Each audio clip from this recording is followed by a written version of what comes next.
Man, you had quite the story. It was crazy. Yeah, that's yeah, Like I was, pretty insane few things that happens early on, and then things kind of chilled a bit, and I got to get the better of it. But at the yeah, beginning, yeah, it was a lot happening in the first 4 years of my life for sure. Yeah. yeah. I know that we connected over cryptocurrency, and talking about that. And then I read your Yeah. story, and I was like, man, like I want to talk more about your story and less about crypto, but Right. they Right. do intertwine together. So I'm pretty excited about that. Yeah, for sure, for sure. Yeah. Thank you for having me here. It's great, and I'm happy if we can discuss it. Yeah, for sure. Yeah. All right. Well, let's get going. Welcome to the LAX Experience, and we're bringing you on because you have severe hemophilia A, and Yep. you have your own business. You're very successful and knowledgeable about cryptocurrency, and part of your story is you've had. Well, first I'll give everyone your name, which is Benoit, Yeah, that's and right. or you can call it Benoit or Ben. And you've had 40 surgeries before the age of 6. You have severe Yep. hemophilia A. You had a ruptured catheter in your heart, and and then a nurse gave you blood thinners that put you in a coma. Like that Yeah. is insane, brother. I mean, absolutely insane. Yeah, I mean, it was so I got to give the backstory. So I'm 19 years old now. I got diagnosed with hemophilia A severe at 11 months old. My parents took me on a trip when they went on holidays, and they just passed me around in the water. They started having bruises on my ribs and a bit everywhere, and they thought something was wrong. And actually, when they went to the doctors, Yeah. the doctors thought they were beating me, which obviously wasn't the case. It was just the matter that I had hemophilia A severe. And unfortunately, we learned later down the line that my venous system is actually as developed as the venous system of about a 4-year-old. Oh wow. Due to an issue I have with plasminogen, which is Hmm. a protein that's in most veins. Hmm. And the issue with that is that essentially every time I try to do an injection in traditional veins, like you do, for example, they just tend to either roll or pop or just bruise very easily, Yeah. which make injection every 48 hours almost impossible. So all my life I had to have either catheters a bit everywhere. I had them on my neck, had them on my chest, on my arms, on my legs. I have them everywhere. Wow. And later down the line, when I started to be 13, 14 years old, and you start to get the age of wanting a bit to be able to do it by yourself and to not have to rely on people Yeah. to live, essentially, Yeah. they decided to do something pretty rare for hemophiliacs. So I got a fistula, which is essentially they take so you have the artery and Hmm. you have the vein, and they cut the artery in half and they put it in the vein. Oh So the wow. vein grows pretty seriously. I can Okay. show you here, I think. So you can see the vein is literally Yeah. this Yeah. thick It's now. very pronounced in your arm. You can really see it. Yeah, See that. yeah, it's really big. A normal vein is about 600 milliliters per minute Hmm. in the arm, and mine is about 2.3 liters per minute. So it's Oh, wow. really big. I mean, it's much bigger than any other artery I have in my body. Wow. And essentially, this allows me to do injections every 48 hours. I'm on Advait 3000 Unity in Every case 48, you're people infusing want to know. every 48 hours right now? That's right. Yeah, Wow. I've been That's a doing lot. that for the past 14 years, Hmm. essentially. I switched to Hemlimbra, but unfortunately, it didn't work out so well Really? because I have hemophilia A severe, but Yeah. I also have a separate disease that's less known. That's called PI1 deficiency. Hmm. So essentially, what PI1 is, so if I cut myself the traditional thing, clothing doesn't work because of hemophilia. But Yeah. PI1 essentially destroys the clothing when it's done, when it's being created by the body. It sort Yeah. of breaks it down, which makes hemophilia worse, if Oh you wow. want to see it Oh like that. wow. So Yeah. essentially, that was a pretty big problem when you get joint bleeds and stuff like that, because it just stays for a really long time. Yeah. So I need to do injections very often, and Hemlimbra keeps you at around 20% coagulation rate, something Hmm. like that. Yeah. And it wasn't sufficient for me, sadly. I Okay. tried for a month and it just didn't go very well. I had bleedings Yeah. everywhere all the time, so Yeah. That's I went back to interesting. Advait. Yeah, Hemolibra is really big right now, and I've heard a lot of success stories with it. So it's interesting though. But you have kind of additional health concerns and things that have like stopped that medication from working properly. Yeah, for sure.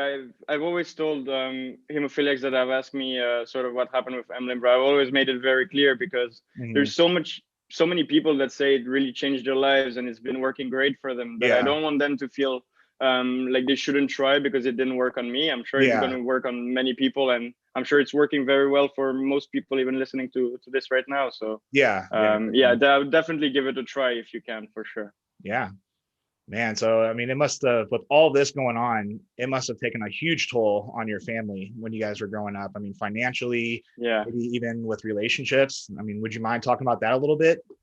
No worries. So I was very lucky to be born in Switzerland, renowned, wealthy country. So health insurance always covered most of the expenses. How expenses wise, in Switzerland you have to pay for 1% of your medications. So I pay 1% of the Advait that I need, which is very expensive a year, even 1%.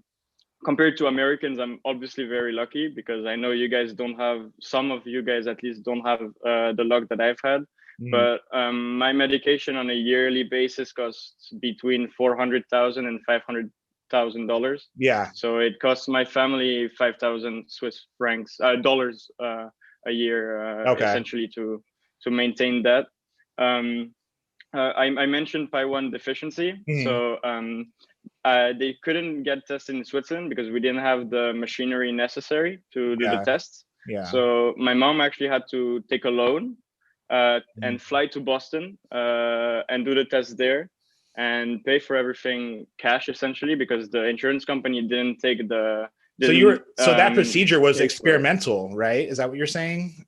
Absolutely, yeah. It was a brand new technology that wasn't very known. Essentially, PI1 is very, very, very little research has been made, because it actually came from Mormon families who turned out to have the deficiency and just didn't really understand what was going on. And then somehow it sort of propagated towards other countries in Europe. But it's very rare for people to be detected because of the necessary tests that you need to do. So it's very hard to put a number out there to say there are X amount of stuff. However, it does touch everybody in my family, and it will touch everybody down my family line. So I got it from my mother, just like hemophilia. And then I have a little sister who has it as well. And then I have it obviously as well. But it's good that you talk about relationships with my family, with families and stuff, because I think it's really overlooked from how being, I was the sick child and the one that had to be taken care of, but as parents, it's truly, truly difficult to deal with. My mom is my star, essentially. She devoted her life to making sure I could get all the treatment I ever needed. She slept in the hospital countless of nights. She learned to do the injections, even though she was not a nurse or anything like that, so that she could do it at home. And I've been extremely lucky, and I feel extremely blessed to have her along. Unfortunately, that has impacted her. She's gotten pretty severe PTSD and depression. And she actually had to stop working and is now getting therapy to deal with it. My little sister has been doing a bit better, but she also has PTSD from just seeing pretty tough stuff that you shouldn't be seeing as a kid. I was always bleeding a lot. It was always pretty stressful, going to the hospital 3-4 times a week. It takes a toll on a family. And my parents, unfortunately, it was too much for them, and they decided to get separated when I was around 10 years old. But it's something that's much more common than people would think. Even in Switzerland, I can talk from experience, because in Switzerland, hemophiliacs are usually roomed with cancerous kids. I don't know if it's the same everywhere in the world, but same here. Okay, well, you could see clearly that it really truly separated families. My parents have always told me about those. It's a really horrible thing for a parent. I mean, you can't think of something more horrible than your child having to go through hardships and pain and everything that goes with it, and it destroys families. It really does. Yeah, I agree. Yeah, I definitely think that's something very important to continue to talk about. And I later, when I got older, I started to really consider how my disorder might have affected my mother and father, and also my brother, Right. who was, if you look back, maybe he thought I was getting all the attention or special treatment, and so it's definitely something that you need to consider, be conscious of. So I Yeah, appreciate you definitely. sharing that with me. That's No, I important. mean, as long as you can help people, I mean, it's Yeah. why I'm here. I'm trying to give hope to people and say that Mhm. there's always a way out. Yeah. And to even add up to what I've said, my mom actually realized this pretty early on, that it really separated families, and she Mhm. wanted to find a way to kind of help families to deal with it. So she actually wrote a book to Really? explain the hardships of the hospitals and Whoa. constant fear of something happening and stuff like Wow. that. And she sort of she sold it. It became a bestseller in Switzerland, and then Wow. No she way. used to give What's it to the families. What's the name of the book? I'm And yeah, sure people listening to this would love to read that. yeah, it's called L'Hémoglobine, which is in French. Unfortunately, Okay. we don't have it translated yet, Okay. but I could send you a link happily. Yeah. And Yeah. yeah, no, it's been pretty great. As I said, I mean, my mom is my my biggest star. She's the Mhm. reason why I'm here today. The reason why I've been able to accomplish certain things, and without her, my life would be very, very different right now. That's for Yeah. sure. Yeah. Well, that's awesome to hear. One thing that I'm curious about is, how did this affect you growing up and going through school? Did you know any other people that were suffering in the same way that you were? Right. So school has been pretty difficult to deal with, essentially because of absences and not being Mhm. able to be in class. Yeah. So especially high school was pretty difficult. I went through quite a few surgeries and issues related to addiction and stuff like that. That meant Yeah. I missed quite a few classes. Um, but I was pretty lucky to never been bullied for what I had, and the kids were always really understanding of the situation. The Mhm. teachers explained it well. My mom Yeah. would come to class in primary school and explain what the situation is like, so the kids would understand, to not try to push me around and stuff. And Yeah. I've never had to deal with such things. I think I am Okay. pretty lucky in that sense. Yeah. I For a long time I didn't know anybody that was going through sort of all of this. Hmm. In my early years, I sort of lived in the hospital. I would very rarely been able to live. So Yeah. around my 1 year old to 5 years old, I spent most of my time there. And after things got better, I got a set catheter to do my injections. Things were going better. Yeah. So I got to move around, and things got a bit better in that sense. Yeah. But it was very late that I realized that I wasn't the only one with hemophilia in Switzerland, and that there was many other kids like me. Yeah. Switzerland actually organizes a summer camp every year Okay. for students with hemophilia, Yeah. and we get along and we discuss how things are, and they have activities planned for us, and it's pretty great. Nice. So That's I awesome. did two of those. That was really sort of mind opening, and I got to see other kids that were living the same thing. It's kind of hard growing up and not Mhm. not really being able to identify with others and stuff like that. I Yeah. think that really helped me grow as a person. Yeah. Yeah. That's really good. We have camps like that here in the United States as well. And I feel like Yeah. it's very important. A lot of those camps they teach kids how to infuse properly and Yeah. are self-infused, and it's a really scary thing to do at first, but whenever you see your peers, breaking through those fears, and, it kind of inspires you to want to do it yourself. And that's actually how I learned how to self-infuse myself, was in a summer camp like that. But, Wow. those are, those are like once a year or so. And when I got older, I really didn't know anyone, like when I was a young adult. And, looking back, I think of so many moments where I was like, man, if I would have just known someone like myself, or had a mentor who could help me understand, the mental aspect, why was I feeling this Yeah. way? Why do I feel so different? I feel like my life could have been a lot better. And, now in the times that we're living in, we have the internet, we have Instagram, Facebook, That's podcast. And so it's like, the world is completely different now. And so that's why I pretty much do what I do now is like, I think about, who is that guy that I needed when I was, 14 years old. And there was a time where I was punching myself in the head because like, I didn't know what a bleeding disorder was. And so I would like punch myself in the head and be like, oh, am I going to die? Or like, it was just like, the weirdest things. So yeah, sort of like experiencing on yourself because you didn't have the background to or yeah, people explaining it. I didn't have the I'm sure that's education. Yeah. I just knew. I was like, man, yeah, I'm bleeding internally, but I don't really know what that means, So, right, right. so Yeah, I mean, I understand that well, and I think everybody with hemophilia has gone through. I mean, bleeding disorder as a whole even has gone through it at some point and being like, is it really all worth it? Should I continue to infuse? Should I yeah, do that? I was very lucky to have a very supportive family, both my mom and my dad.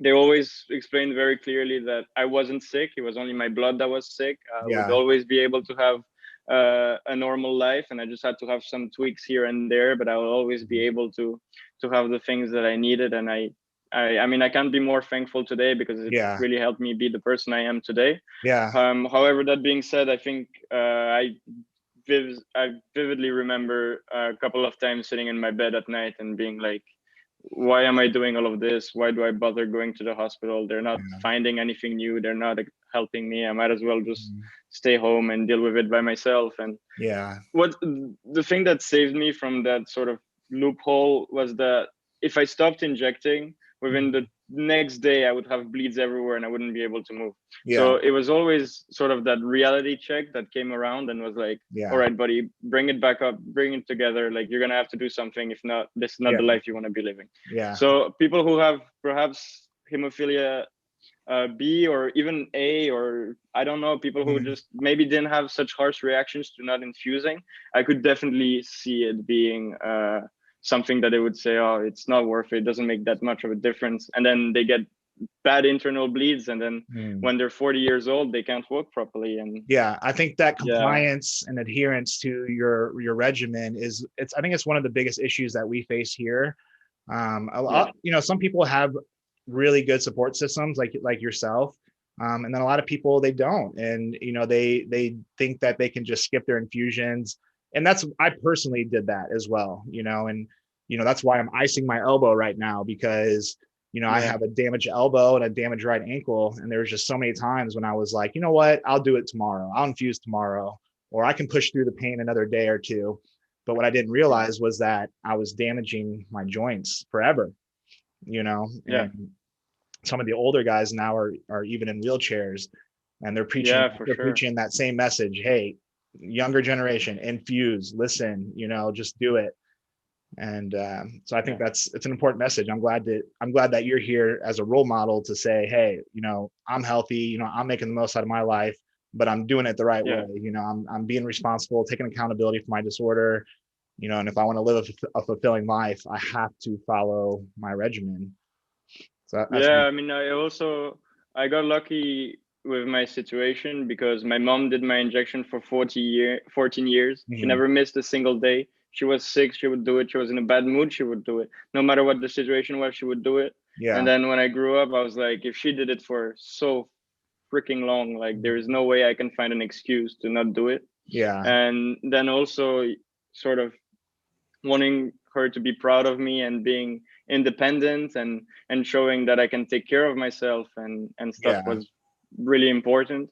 And I think also I relate to the joint pains you have because I struggle with my ankles and my hips and quite a few places that are almost constantly bleeding. yeah, That I mean, doctors have been pretty clear. You're gonna have some long-term effects on those, and you're gonna have to either find a way. So I I tried pretty much everything on the spectrum yeah, to try and sort of calm the bleedings, cryotherapy, all of those, mhm, then yeah, even new technologies. That's been helping pretty seriously actually, and it's nice, just being able to never be close-minded on things that you think are useless, and always being able to say, okay, you know what, like if it doesn't work, it doesn't work, but at least I can try. And whether that being mental or physical, I mean, I used to be the anti-advocate for meditation, Oh my saying like gosh. it's a useless thing, like Dude. this is like what monks do in their like it's not a real thing, blah blah blah. Oh, And then man. I actually met someone, a big mentor of mine, who Yeah. was like, listen buddy, like get your things together, you don't know what you're talking about, Yeah. actually try it on. And then after that, things have been just so much better, even on a mental side, and I do it every day. And yeah, Oh it's really my gosh. beneficial. But Hey, I listen, always said like this is I'm going to useless. pick your brain on that now. Like, you just sparked my interest. Literally, you took the words like right out of my mouth. That was going to be the next thing I was going to talk about, because as soon as you were saying, be open-minded to trying new things, mentally and physically, that's something that I haven't been until the past year or so. And one of the things that has really changed my life, and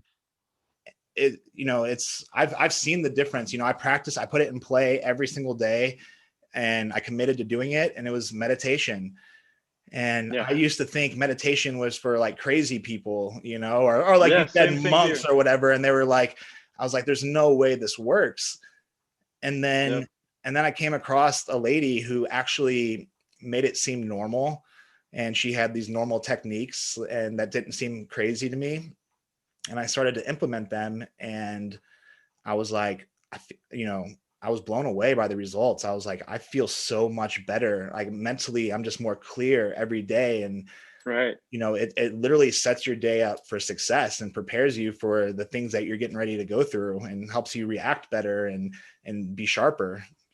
So I highly recommend it. With that being said, what are your techniques for meditation?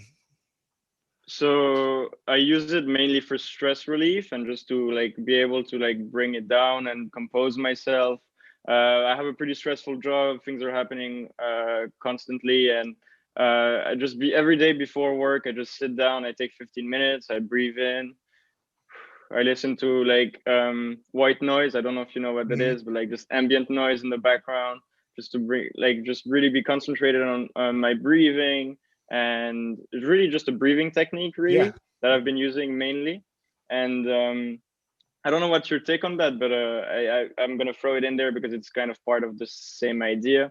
But a few years ago, I picked up. I know people have diverging opinions on that, but manifestation and sort of bringing things into existence, if I can say it like that, but like writing your goals down, thinking every night I go to sleep, I think as if I had almost already achieved them. And really working towards those goals every day at work. And then at night, I just sit down, think, reflect, what am I going to do tomorrow? And I cannot stress this enough. It has been ridiculously important for me and for my growth. And even things where I was like, I'll throw it in there, I don't know if it'll really happen. And then you don't even realize 2 months later you've had everything you've sort of worked for and hoped for. And it works really great for me. And I think people sort of get scared by the idea and say like, oh, it's just going to take 15 minutes of my day. But if you truly believe what you're doing is going to happen, and you put the work in, and you imagine that you already have it, I'm confident that that's going to help you reach your goals. Wow, I love that, man. You are incredibly smart for being 19 years old, right? Is that what you said?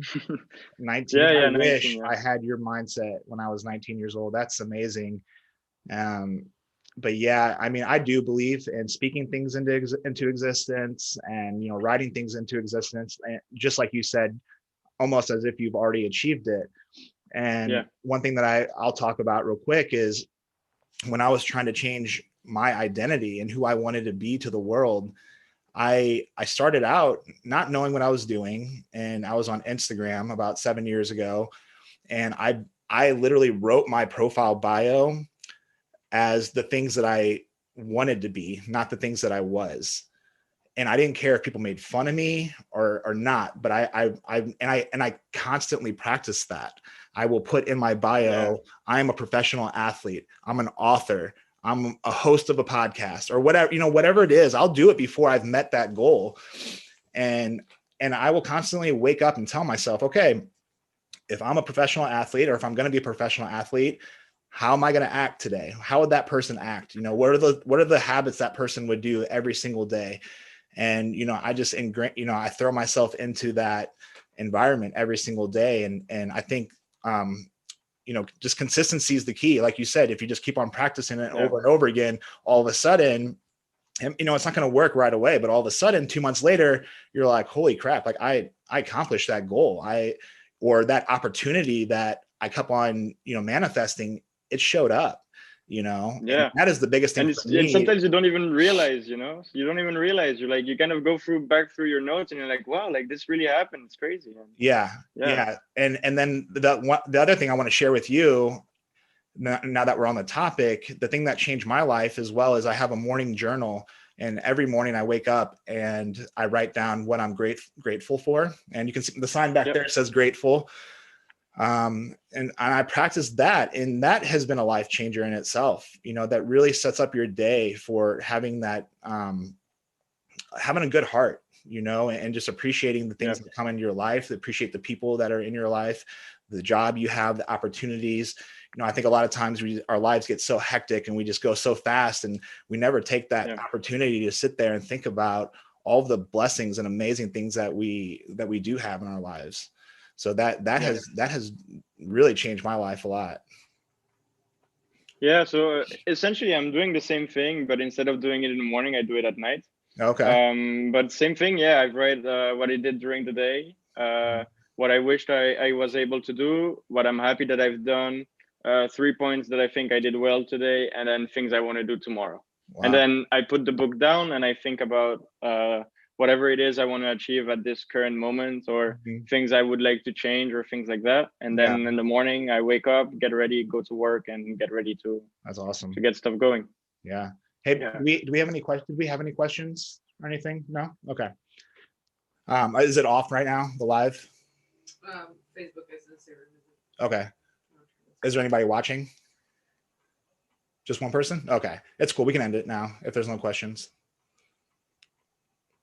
I wanted to test that out to see if there would be any questions and stuff. Were there people on there in the beginning, or there was? Okay. I was just trying to mess with it. We'll edit through that part, but I wanted to see. I know there was people talking in the beginning, but I have my girlfriend helping me out with the live stuff. Cool. So all right, you can end that though. But yeah, man. So that's awesome, man. That is like, those are some golden nuggets that I hope people truly listen to this and apply in their lives. Because I really think that helps people when they're going through times of depression, or times when you can't see that light at the end of the tunnel for yourself, and you're just going through this medical adversity. I found myself there a ton of times, and using strategies like this has really helped me overcome that. Have you have you ever gone through really depressing times? And so so kind of.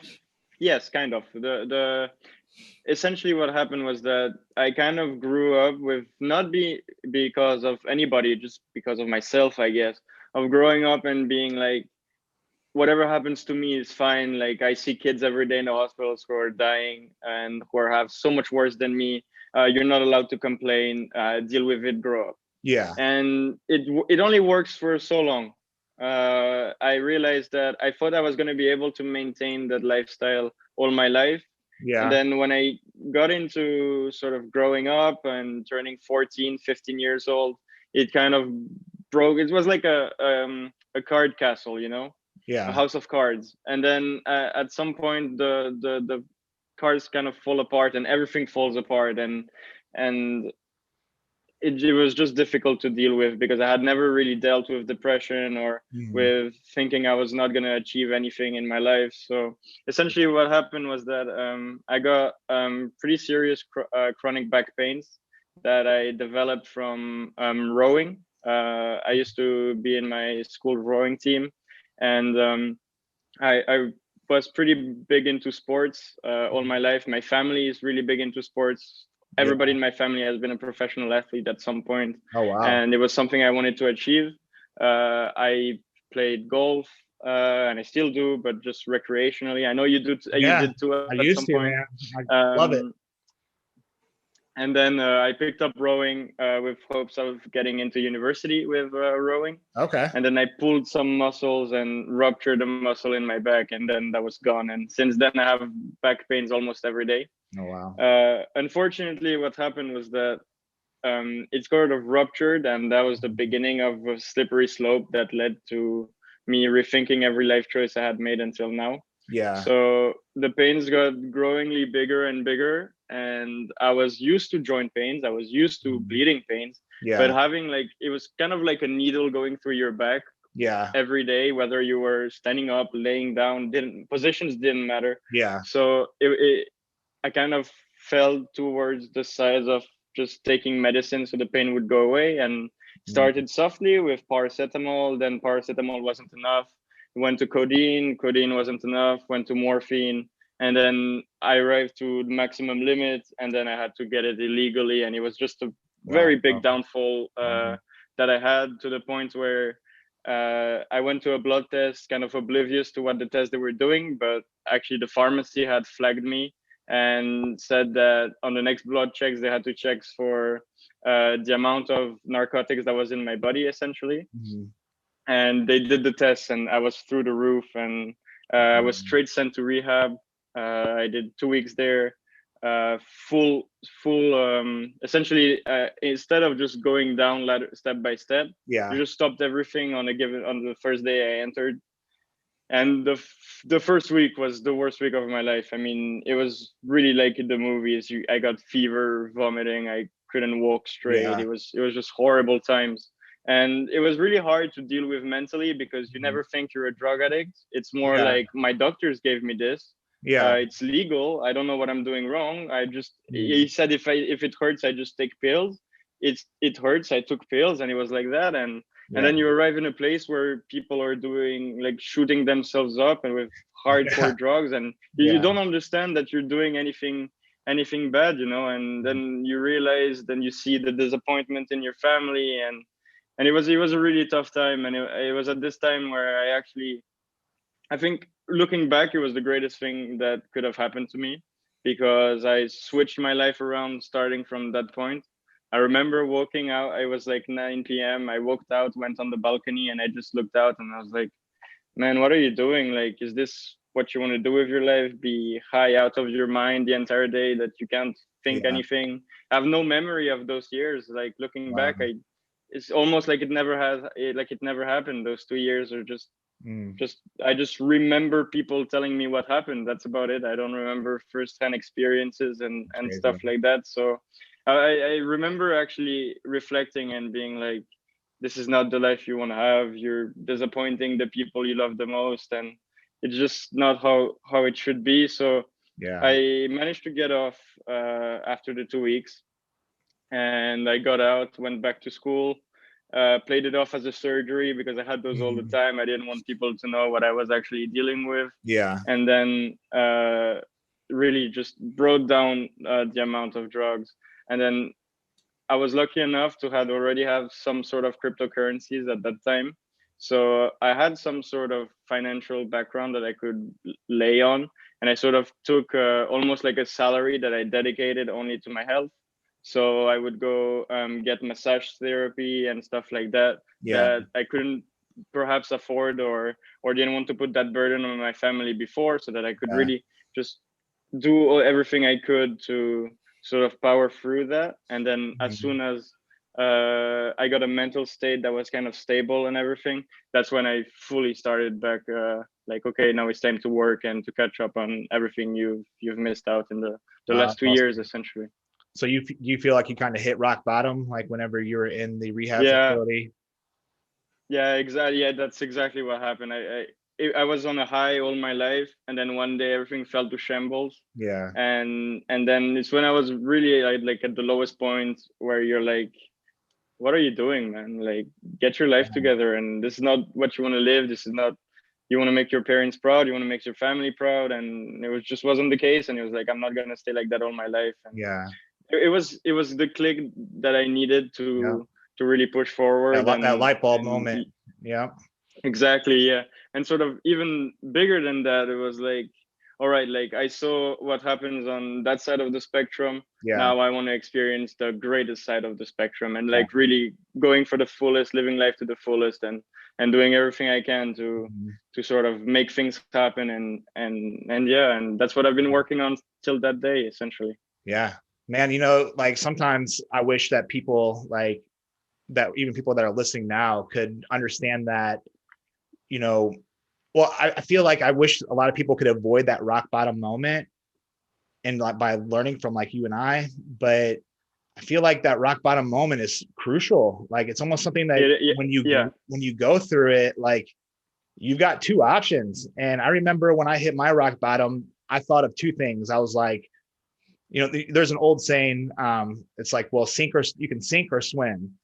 And I was like, Yeah. I got to the point where I was like, it's no longer sink or swim for me. It's either sink or fly. I'm throwing all my chips on the table. Yeah. I'm throwing all my chips on the table right now. Like I'm either going to end my life right now because I hate it and I don't want to be here, or I'm going to go all in. And that's what I did, man. I just threw all my chips on the table, and that was the game changer. And unfortunately it took rock bottom. I hope people listening to this could just be like, you know what, let's not hit rock bottom. Let's just learn from them and go. I mean, and maybe that will happen. That's why we're doing this. So yeah, I mean, I truly hope that it's possible. But if I kind of reflect back on myself from a few years ago, the thing is, like, when everything is going fine and you think life is great and you haven't really reached the point of like, okay, like things are starting to not go my way and I need to sort of work things out a little, I would have never been able to put my life in perspective and be like, all right, buddy, like get your stuff together or switch directions or work on something you like. Or because I hit rock bottom, I was like, okay, this is the exact opposite of what I want to do with my life.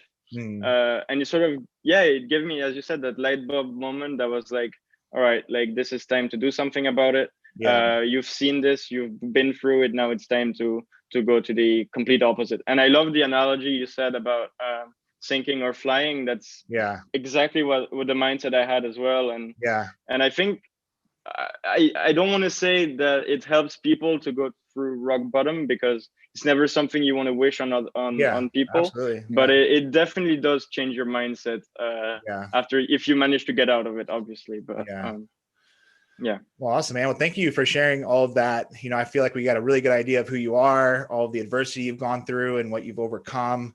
And, I want people to reach out to you even after this, to ask about, questions or struggles that they might have. And I think the fact that you're so intelligent and you're 19 years old, I think you're really going to connect with the younger audience. And so I definitely, reach out to Benoit. I mean, please do. I think it'd be a good resource, but we're going to move on. I want to go to the fun stuff now. All right. We're going to talk about cryptocurrency.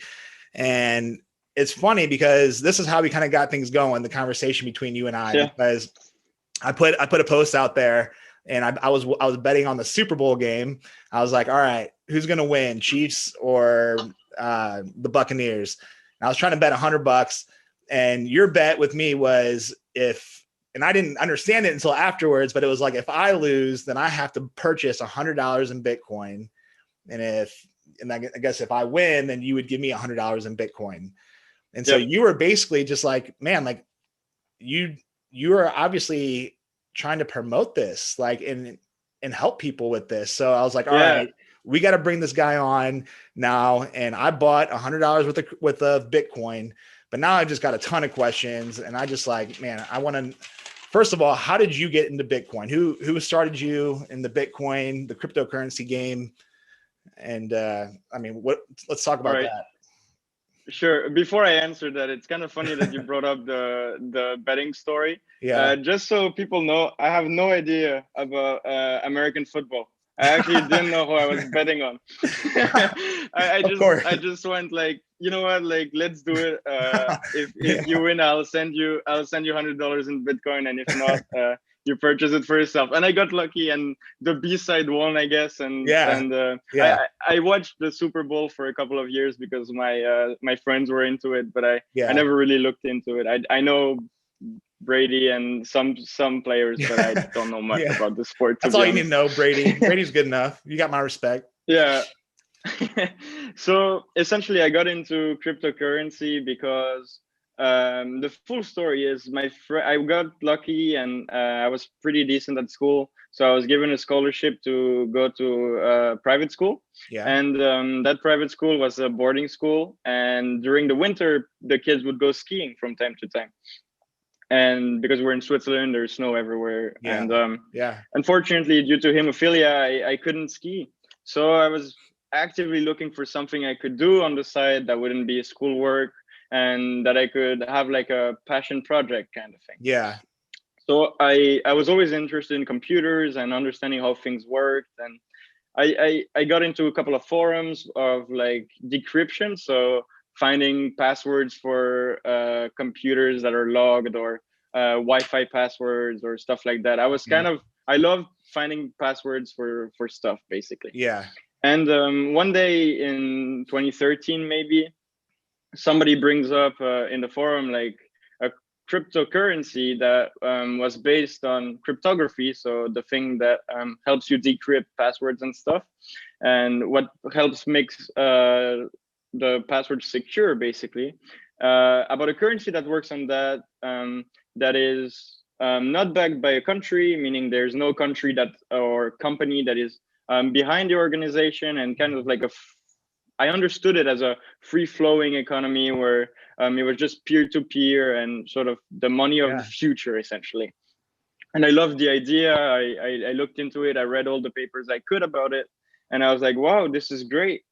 But I'm broke, so I can't buy anything. I was a 13, 14-year-old guy and that who time had frame, almost no money. In that time frame, how much was a Bitcoin when you got started? So the first ones I bought were $30. No, are you serious? Oh yeah, they were $30. Oh, the first ones, I remember. I still remember. I bought the first one for $33 on Mongox, which is an exchange that I'll talk about later. Yeah. Big controversy about that. But essentially, yeah, so I had no money, so I had to find a way to be able to buy some. Yeah. So I started selling some softwares that I had for cracking passwords and stuff. Yeah. And I only accepted Bitcoin as payment. So really? I sold a couple, but didn't have much. It didn't work very well.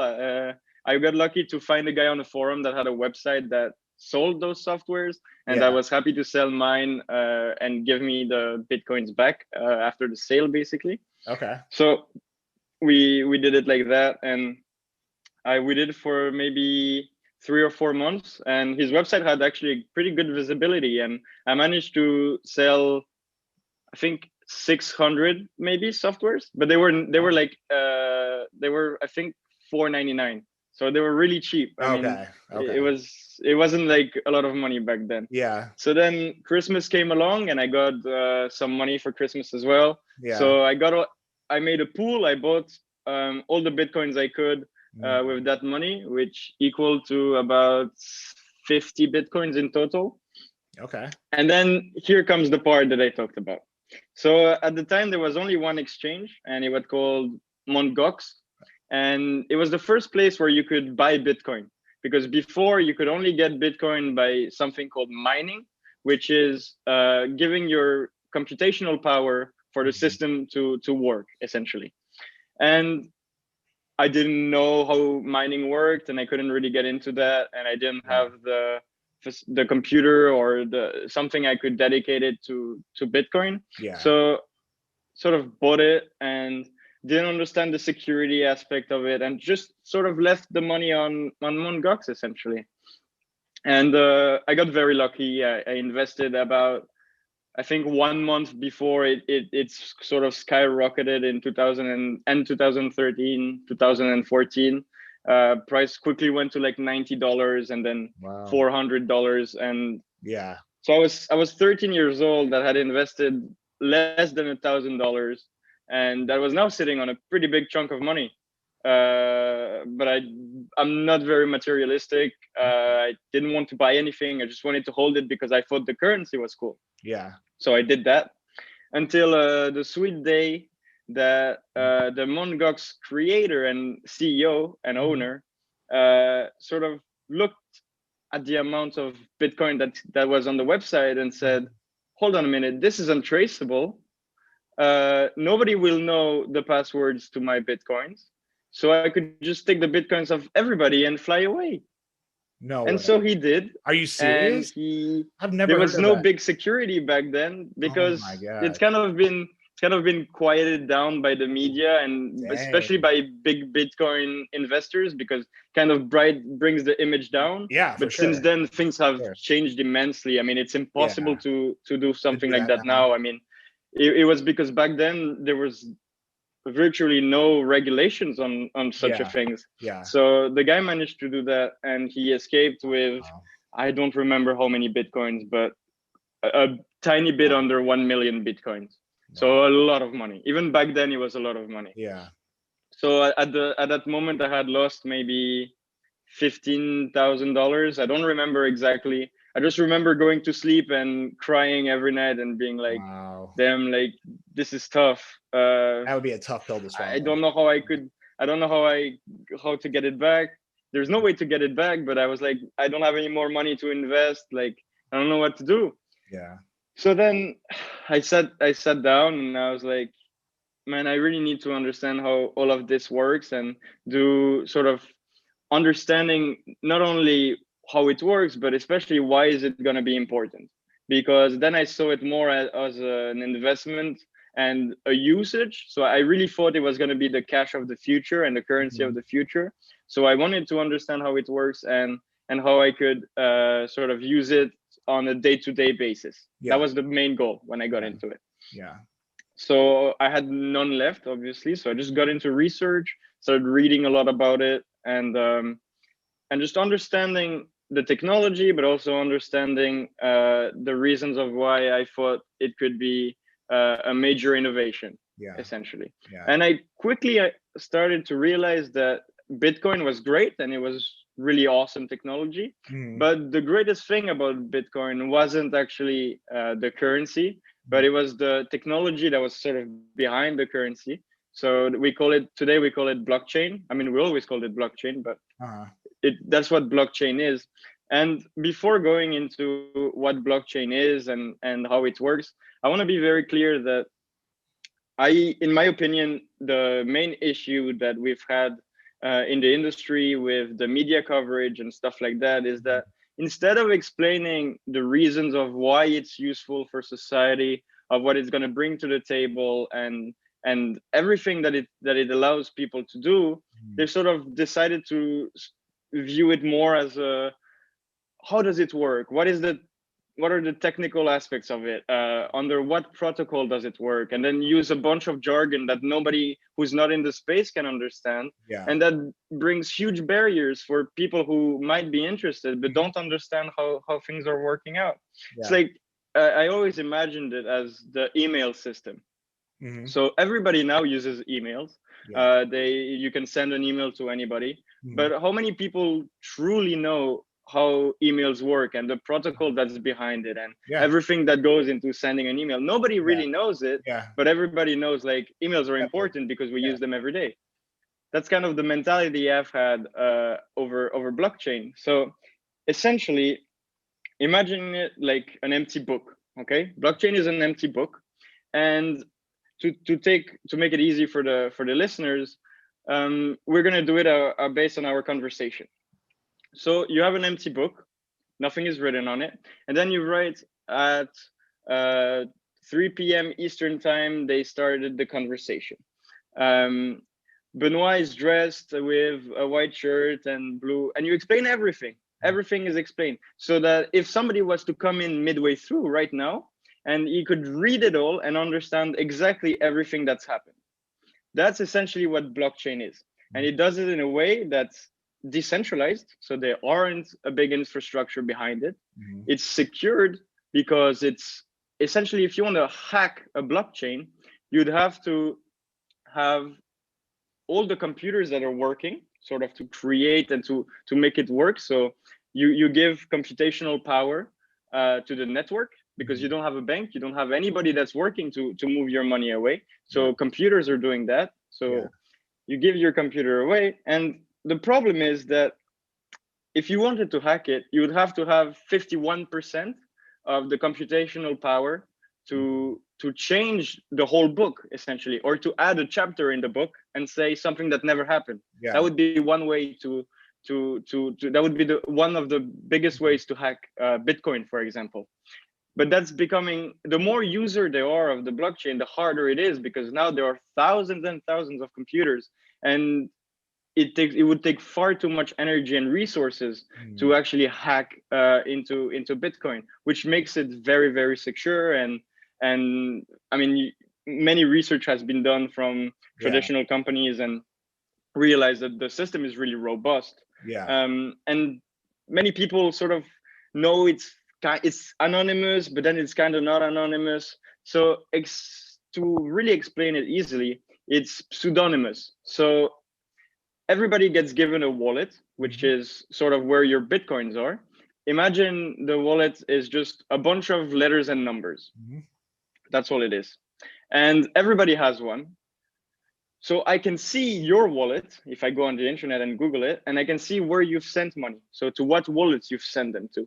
However, I don't know your identity. I don't know who you are. I just know that there is a wallet named X that sent 1 Bitcoin to wallet Z. But I cannot know anything else than that. That's why it's anonymous. Anonymous kind of is a weird word, because it's not actually anonymous. It's possible to know where the money is going, but it's under a pseudonym, so you don't actually know the identity of the person. Then blockchain also, as a wide, I think like people now only see it as a financial, only being used for financial reasons, so search of cryptocurrencies. But the reality of this market is that it's much, much, much more than that, because it's only a new way of storing information. So, right, the book analogy is just storing information. That's all it is. So it can be used in very, very many different aspects, such as imagine sending money abroad, right? You use, I don't know what's big in the US, maybe Western Union would be what you'd use to send money over.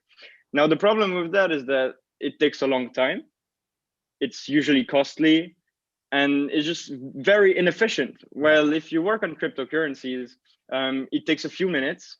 It costs a small fee that's, no matter how much you're trying to send, you'll pay the same fee. And there aren't a bank or somebody that's taking a share of your money, essentially. Just enough, the right number to make the market efficient and for everybody to work, basically. So first time we would have a worldwide currency. I mean, that'd be amazing. Right.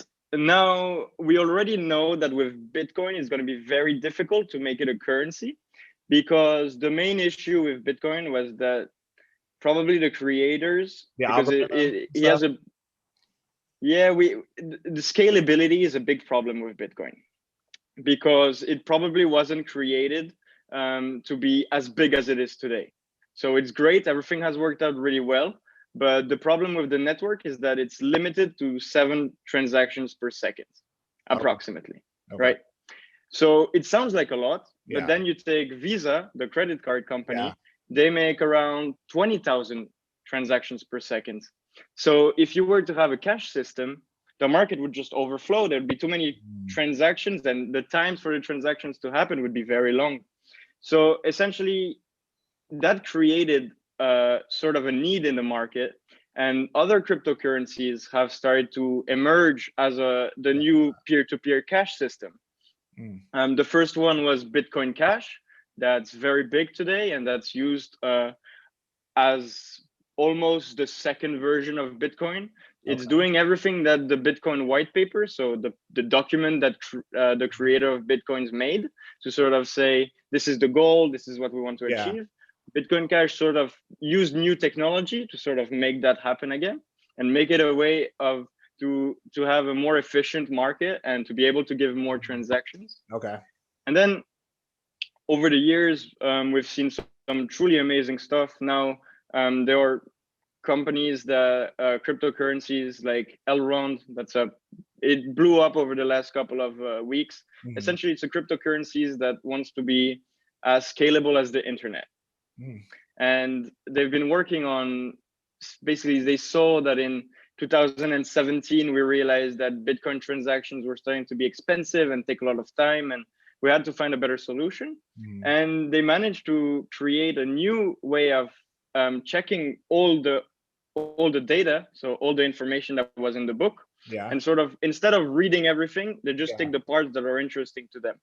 And that gains a lot of time, which means it gains a lot of energy from the computers that are checking it, et cetera, et cetera. And all of this gain time amounts to more transactions that you're able to do.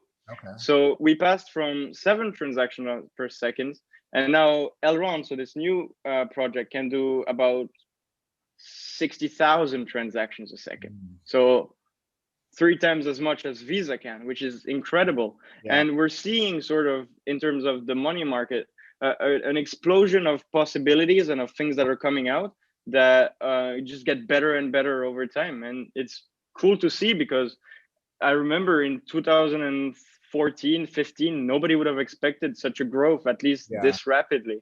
And it's great to see the industry getting bigger every year and having better projects coming out every year, and less of the media saying Bitcoin is used to buy drugs online and it's a scam and blah, blah, blah. And now it's a really big thing, because it was funny back in the days, JP Morgan, all those banks would kind of say, well, Bitcoin is a scam, blah, blah, blah. And then you see nowadays in 2020, you see in the news, JP Morgan buys $400 million worth of Bitcoin. Like, so the switch in mentality over the last few years has been pretty crazy. So when are we going to see Warren Buffett make an investment in Bitcoin? Never. Problem with Warren Buffett is that he's never been into technology. He's never been into technology stocks. I mean, he famously missed out on Intel. That's not his real field. And Bitcoin is not tangible. It's not something you can hold in your hands. It's difficult for sort of the old school investors to understand. But if I was to Elon and Mark Cuban, right, making the investments and being very vocal about it, which is, I mean, those guys absolutely, everyone can respect. So that's awesome to see. Yeah, for sure. We're getting a lot of traction, and many people are starting to speak positively about it, which is brand new, because all we've ever heard about it for the last 5 years was it's terrible, it's a scam, you're going to lose all your money, blah, blah, blah. And now people have gotten the extent and the importance that blockchain is going to have, that I'm going to talk, that I can talk later about, in different fields and things that are possible in this sort of innovation sector. And they've really appreciated the fact that, okay, yes, Bitcoin got famous because it was used to purchase drugs online. But since then, things have grown exponentially, and sort of the usage for blockchain as a whole has grew bigger. It grows bigger every day. So actually, just to talk about, because I know a lot of people are going to say Bitcoin is a scam and it's used for drugs and for illegal activities. There's actually been a study not too long ago, I think 1 or 2 months ago, by a group that was actually paid by the United States to make a research and see, okay, so how much percentage of the Bitcoin transactions are going towards illegal stuff? And they've realized that it was actually less than the US dollar. So the US dollar has more usage in illicit activities than Bitcoin does. I think Bitcoin was about 0.38% of transactions are going illegally, and USD, so US dollar, is a bit above like 1% or something. Wow. That's crazy. Because now we're seeing also big governments that are like, hold up, like this is not adding up.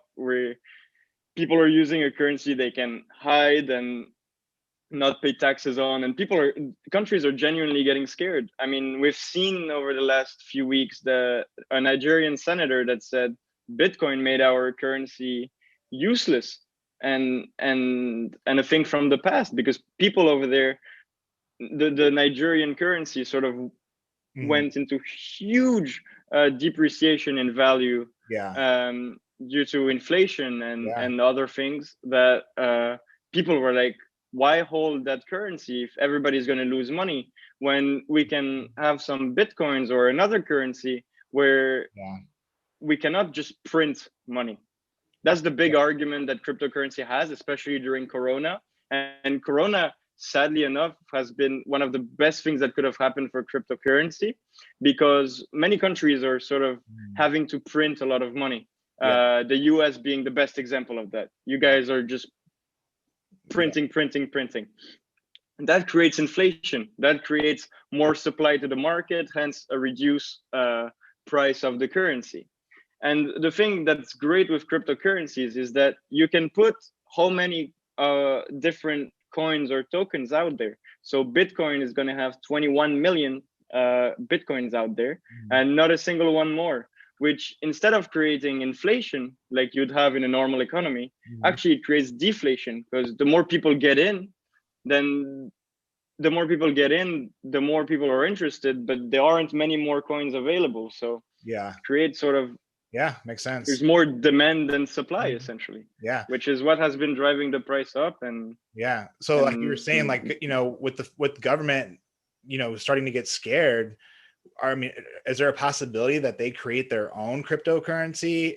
And then also, do they have authority to take down, you know, cryptocurrencies? It's a good question. So the European Union has actually been in discussion of creating a cryptocurrency for the euro, so that it could be used openly and regulated. And in the crypto community, regulation is kind of like a word that nobody wants to hear about, because it was created to not be regulated and to be completely decentralized and not have an entity that's surrounding it and sort of checking everything upon it. However, we've seen an increased worry from governments to sort of, okay, like, this is actually getting pretty serious now. We need to find a way to sort of have taxes made on it and gains and stuff like that. And some countries, truthfully, are much better than others. I'm in Switzerland. There's some parts of Switzerland where you can pay your taxes in Bitcoin, where it's pretty advanced stuff, and the country has been going forward and pushing the innovation.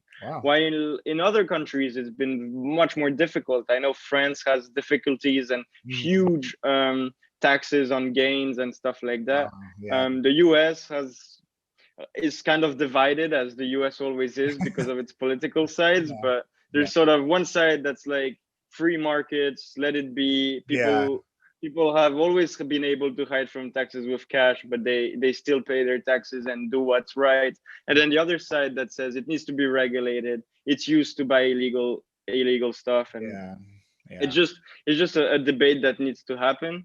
However, they realize that the more research they do, the more they realize that actually it isn't as bad as the common person thinks it is, essentially, and that there's actually a lot more good than bad in the industry. I mean, for sure, especially if governments can, like, if maybe they could even team up or something, you know. And I mean, like you said, the trackability of where everything is going, all the transactions, I mean, that has to be pretty beneficial in their eyes, right?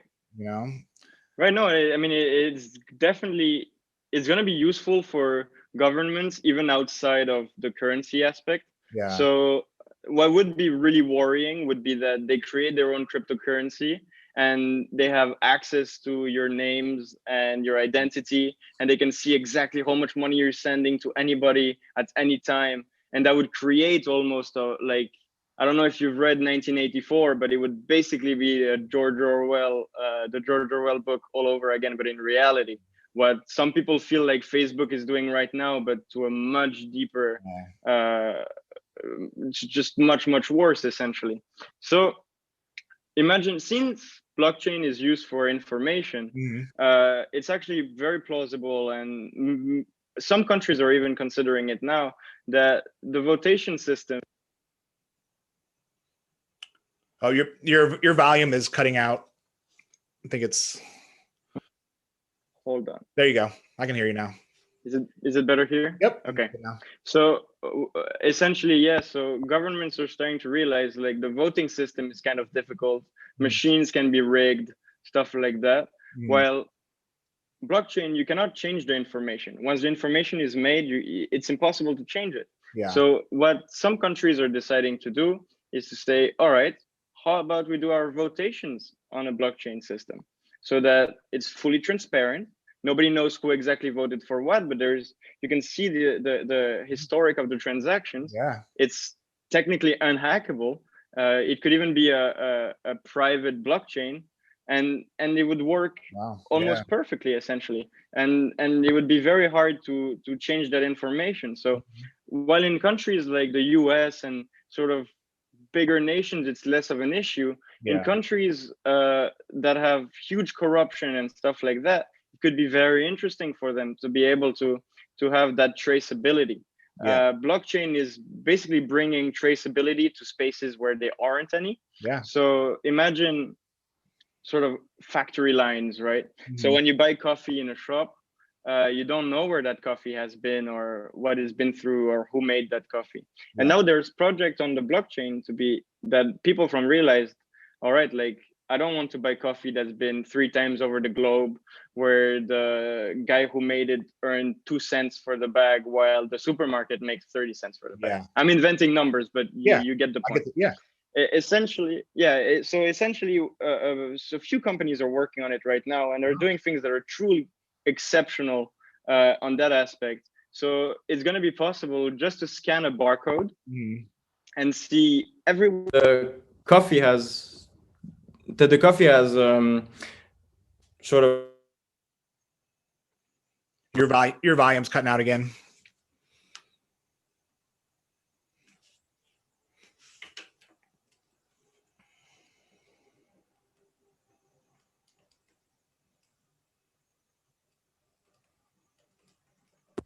Can you hear me better now? I can hear you. Yep. Okay, I'm sorry. I think my AirPods are out of battery. Oh, are they? Okay. Yeah. Sorry. Oh, you're good. What was I saying now? Oh, yes. So essentially, I sort of lost my train of thought here. I'm sorry. Oh, no, you're fine. I was writing stuff down too. I kind of forget where we. Okay, now I remember. So the barcode stuff, right? So you're going to be able to see where the coffee has traveled to get to where it's at now. Yeah. And you're even going to be able to, if, for example, you buy certain type of food and then you see, wow, that was really good. The producer only made X amount on the price that it was sold for, and you could actually tip that man or that family that's been working on the production line and who's actually made the product for you.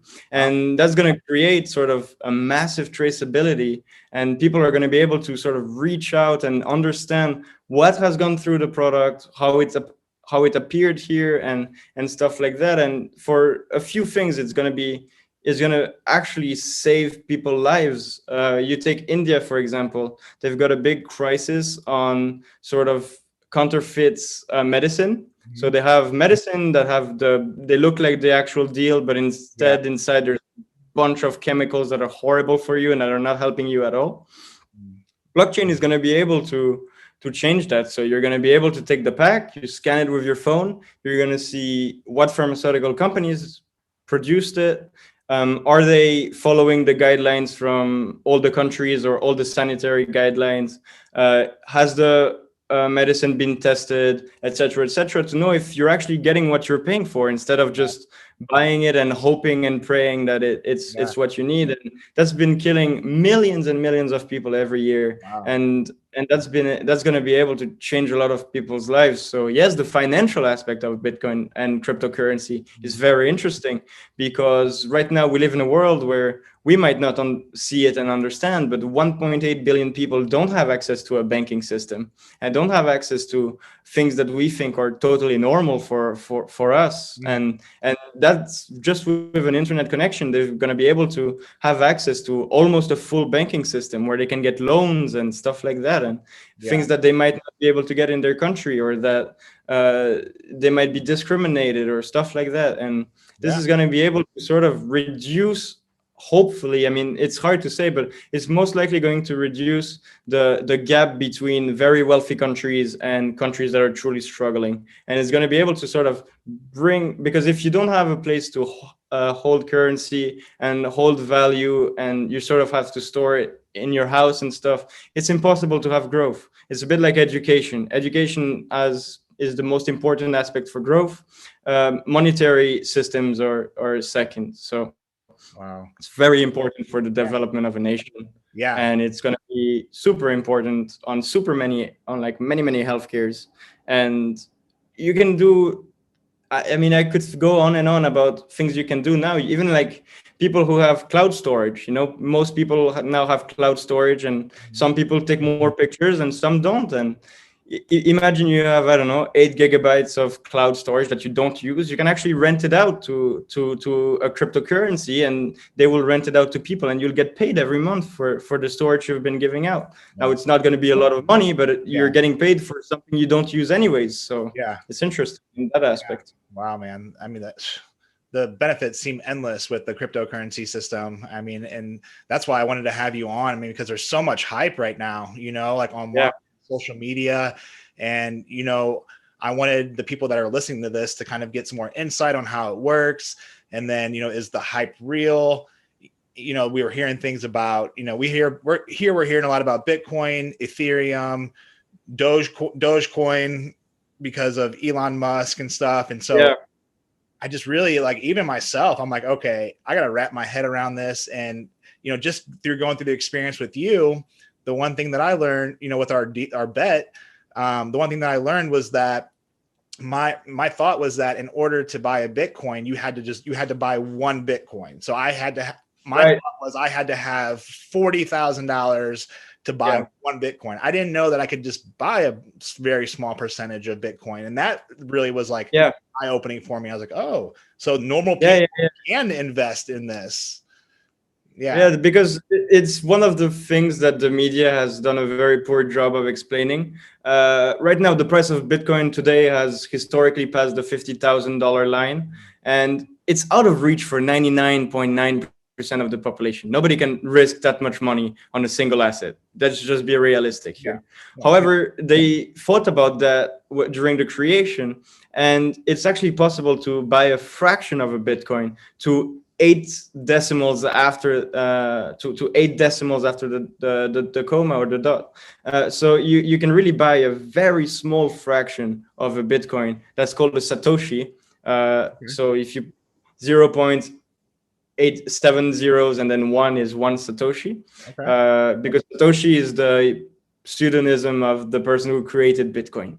That's the name he used. Nobody knows who he is. If it's a team, if it's one guy, but it was like this after him, essentially.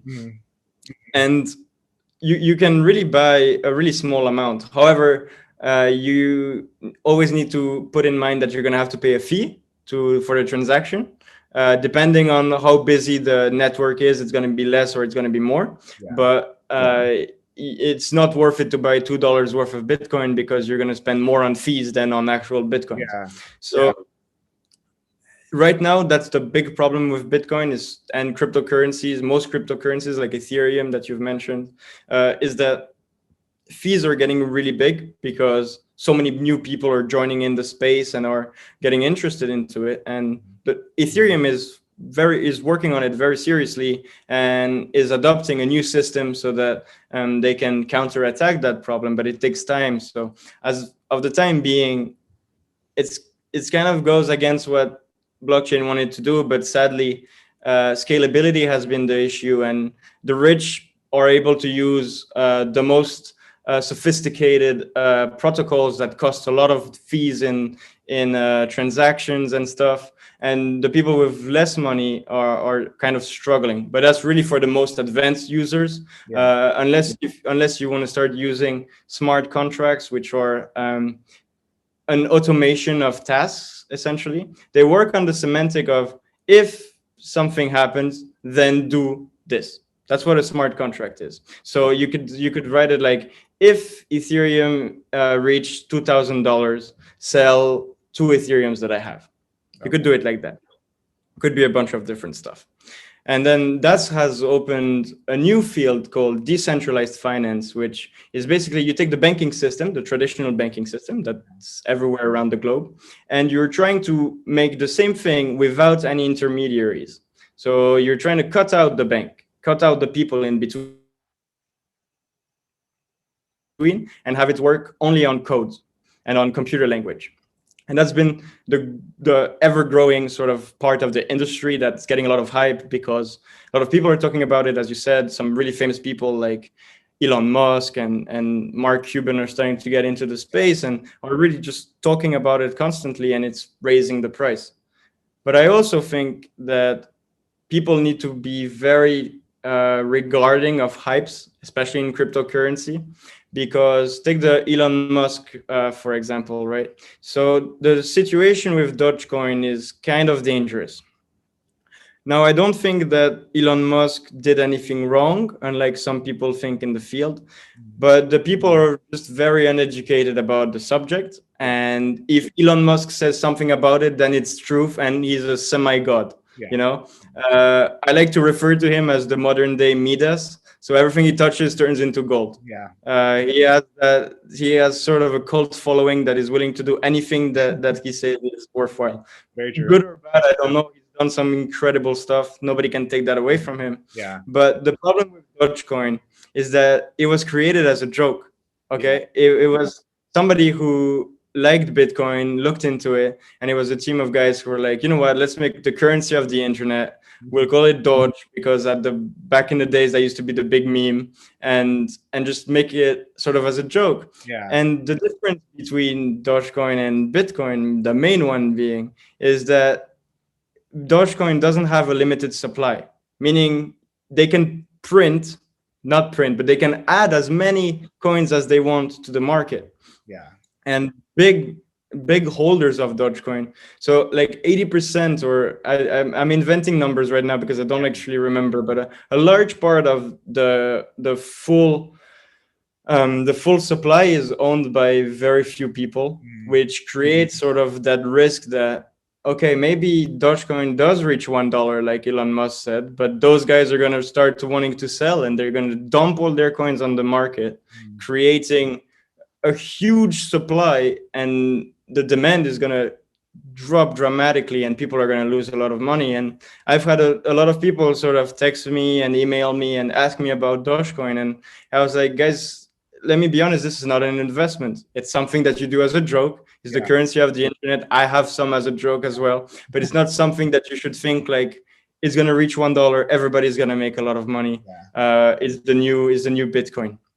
It's not the case. Purchase them on like on the other markets like crypto.com or blockchain, or do you have to, how do you even purchase? So you need to see on an exchange that's allowing transaction in Dogecoin. So essentially there's two types of exchanges. So there's companies that let you buy and sell cryptocurrencies on their website. And then there are DEX, which are called decentralized exchanges. So they are essentially an exchange that's created on lines of code and that's running almost autonomously. So it doesn't need anybody behind it to work. Gotcha. Now, it's possible to buy it on both ways. You just need to find an exchange that supports Dogecoin.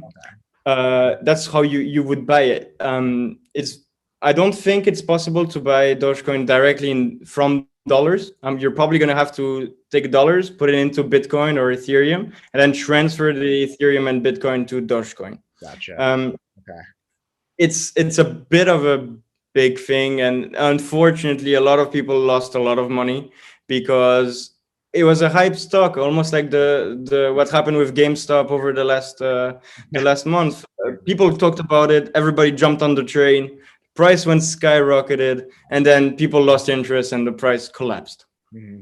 It's kind of what happened, and it was going to happen. Everybody that knows the space knew that it was going to happen, but because Elon Musk said it, you could warn people as much as you wanted. It was impossible to have people change their minds. And I think as much as a lot of projects are being talked about that are awesome and are truly changing the world, or at least their industries as a whole, please do your research on what you're investing. I mean, at the end of the day, you're putting your hard-earned money on a company or on a service. And just like you would want to put it in stocks, and you'd want it to put in something you trust or in something you believe in. Same for cryptocurrencies. At the end of the day, they're trying to solve a problem and make the world a better place. Look at the team who's building it. Are they 3 college dudes that have no background in technology, or are they people that have been working on projects for years? Then see, what is the roadmap? What do they want to do? Do they have enough funding to achieve what they want to do? Because it's not free to have like 17 developers for 3 years developing something. And then seeing, okay, like what are their goals? What have they done? And stuff like that. And once you start truly understanding the space, and I think information is the biggest value on cryptocurrencies. I'm an investor personally, and I have a fund for people to invest with. And essentially 90% of my job is reading papers. 90% of my job is going through something called white papers. And so to read the project, what are they willing to do? What is their team? How are they going to achieve certain things and stuff like that? Once you truly have that and you understand what the goal of the company is, then you can assess, would I invest in it? Would I not? But if somebody talks about it and you just throw some money on it, you're not using your own judgment, you know? It's always invest in things you understand. If you don't, I've missed out on huge opportunities on projects that have done 50x, 100x, because I didn't understand what their goal was. And that's okay. You need to be understanding that you're going to miss out on projects. I've missed out on 50 Bitcoins that were stolen from me that would be worth enough for me to retire now.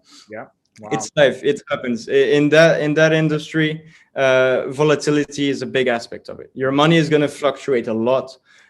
Don't get scared. If you only throw money you can afford, and hold it. If it's a project that you believe in, keep it in, and you will see over time your money will most likely grow.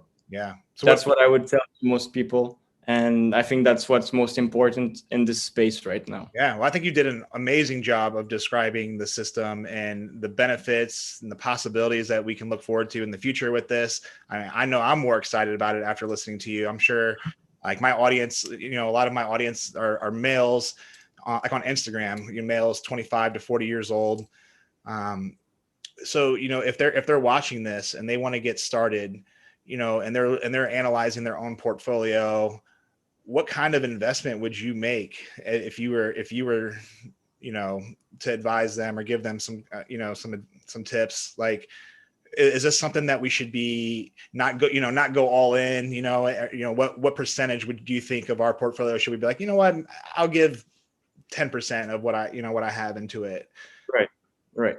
So what I usually tell people is that if you don't really have any knowledge in blockchain and you're not willing to put in the time to read about it and to really get interested and educated on the subject, then I would strongly consider putting 5, maybe 10% of your portfolio, of your entire investment part, and you throw it into Ethereum or Bitcoin or the main coins that are here to stay. Okay. You can do some research. There's a couple great YouTubers that talk about it. There's there's really a lot of content now outside that's really been super beneficial for a lot of people, including me. So really do your research. Basically, what I would say is the more research you're willing to do, the more risk you can take. That's what I would do. So if you take some time and just read a bit and see what cryptocurrencies are and you think it's important, then buy into Ethereum. It's the largest project. It's very unlikely that it will be beaten or changed in the next couple of years.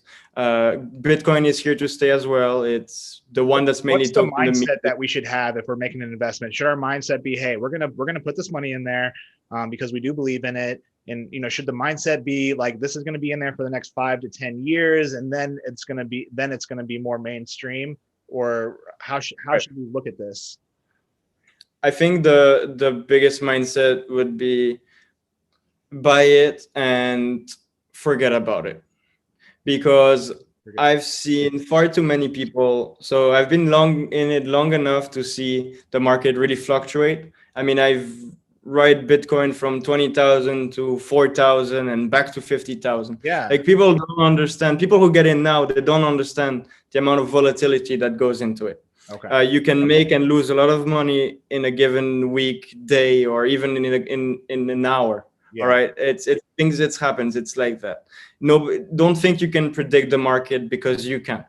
I've know very, very smart people, much smarter than me, who are working their lives on trying to figure out if they can beat the market. Yeah. And with all the machinery, all the funds necessary, trust me, it's not something you can do. Okay. However, what is really possible is, if you look at the price of Bitcoin, because it's the most famous one, is the one I use to show,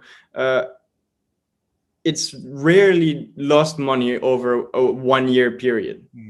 If you look like February, the prices of February, it hasn't happened yet that it's been down for 2 years. So if you throw the money down, you keep it for, I would keep it for a few years, as you said. Also, don't do the mistake that all of us did, which is buy cryptocurrency, watch the price every 2 minutes, because you're going to grow some gray hair and you're going to be overly stressed for the rest of your life. And it's not what you want to do. Throw money that you can afford to lose. Okay. Do as much research as you can. Don't just buy into the coins that a YouTuber told you about, because he's probably getting paid to promote them. Really do your research on everything. And it's basically the biggest coins are the safest ones, right? Bitcoin, Ethereum, Chainlink, all of those are the safest ones. Once you go down the list, is the more research you should do. Now, over time, my strategy is now I almost only invest in startups, in small companies, and I sort of keep them over time. But I've been able to do that because I've read countless of papers. I've started to understand how why the team is important, funding is important, stuff like that. That I didn't, and truthfully, I've lost a lot of money over time on stupid decisions because I followed what somebody had told me without doing my own research and stuff like that. So it's a space that's very new. It's very hot right now. People are talking about it. People want to invest, but please do your due diligence and read and if you don't have time, that's fine. You can Bitcoin Swiss is a company that have an investment fund where you can just they put you put some money on it and they will diversify it into a couple cryptocurrencies, and like this you will have sort of a share of the bigger coins of the market. It's what I would consider doing. If you're willing to go more risks, then there are a couple companies that can do it for you, and if you want to do it yourself, know that it's going to take a while of education to understand what you need to do. It's hard to give a time frame because it depends how hard you work, but it's taken me 1 year and a half approximately to go further than the basics and to really understand the mechanics and how things work. Awesome. Well, man, we're an hour and 30 minutes into the podcast. I think that you've given us so much information. And, I just want to, encourage everyone to reach out to you if that's all right with you. That's fine. I can send you my email as well. If people are willing to email me, I would be happy to talk with anybody who is interested. So. I mean, like I said, most of my following is in the bleeding disorder community. So, I mean, you would be an awesome resource on so many topics, the crypto topic, overcoming adversity, stuff like that. So I think that you're going to be a huge role model for our community. And I appreciate you jumping on and taking the time to join the podcast. Thank you for having me. It was great. I had a good time. And whenever you want to do this again, I'll be more than willing to go along with your projects and whatever you need to do. I think what you do is great for the community and somebody had to do it. And it's great that you're doing it and you're doing such a good job at it. I followed you for a while before reaching out to you, but I'm glad I did. So hopefully we can maintain our relationship and just keep on, growing together from here.